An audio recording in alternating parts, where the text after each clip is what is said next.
Пожалуй, ни для кого не секрет, что молодежь нынче отдает предпочтение большим городам. Мол, там возможностей больше, да и качество жизни лучше. Газета «Новая жизнь» в свою очередь опубликовала историю работницы культуры из Кайгородского района. Статью так заглавили «Мне нравится жить в селе». Подробности об этом и многом другом расскажет Виктория Денисова.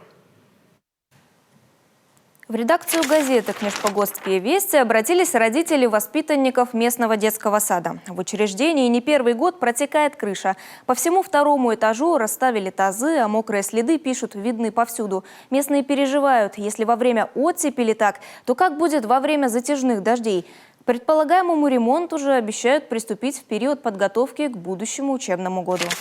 В настоящее время определить истинную причину намокания потолка не представляется возможным. При наступлении теплой и сухой погоды незамедлительно будет осуществлено обследование крыши для выявления причин намокания потолка, после чего будет решен вопрос о проведении конкретных работ. Данная ситуация находится на ежедневном контроле. Проект школы-сада в селе Приуральское планирует удешевить, передает Троицко-Печорская заря. Такая стройка, согласно сегодняшнему плану, вещь недешевая. Только на одно место по задумке приходится 2 миллиона рублей. Местные ждут новое учреждение уже несколько лет, вот только аукцион раз за разом срывается. Потому и предложили упростить проект. Рассматривается вопрос с использованием проекта школы в Часово-Сыктывдинского района. Средства в нашей адресной инвестиционной программе и в бюджете республики на разработку и привязку нового проекта есть. Минстрой занимается этим вопросом. Никто не отказывается от идеи строительства школы в Приуральском. «Мне нравится жить в селе». Под таким заголовком газета «Новая жизнь» опубликовала историю о жительнице Кайгородка. Кристина Черепанцева родом из Карткироса. Там она закончила школу, после чего поступила в колледж культуры.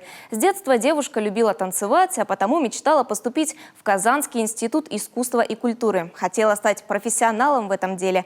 Вот только дистанционка девушку не устроила, а потому она решила отложить исполнение желаний до лучших времен. А потому и приехала в Кайгородок к родителям, где живет и работает и по сей день.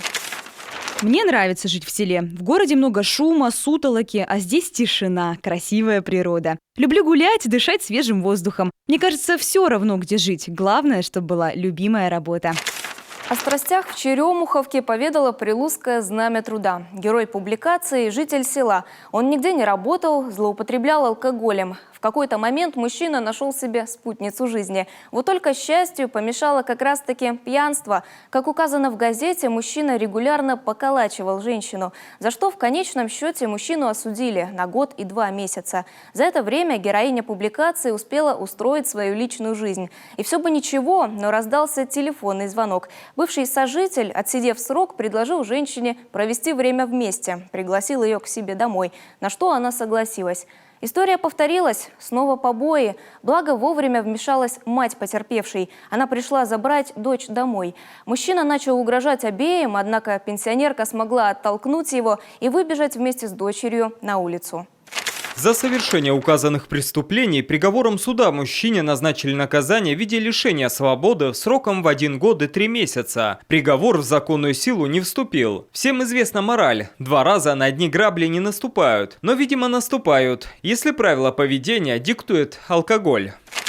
Ограбили в реанимации. Под таким заголовком в газете «Княжпогостские вести» опубликовали историю о местном жителе. Мужчина проходил лечение в Санкт-Петербургской клинике. По возвращении же домой его жена обнаружила пропажу. Со счетов мужа исчезли 134 тысячи рублей. Супруги обратились в полицию, завели уголовное дело. Похитителем оказалась сотрудница медучреждения. Она забрала из тумбочки телефон мужчины, пока тот находился в реанимации, после чего перевела его деньги на свой счет.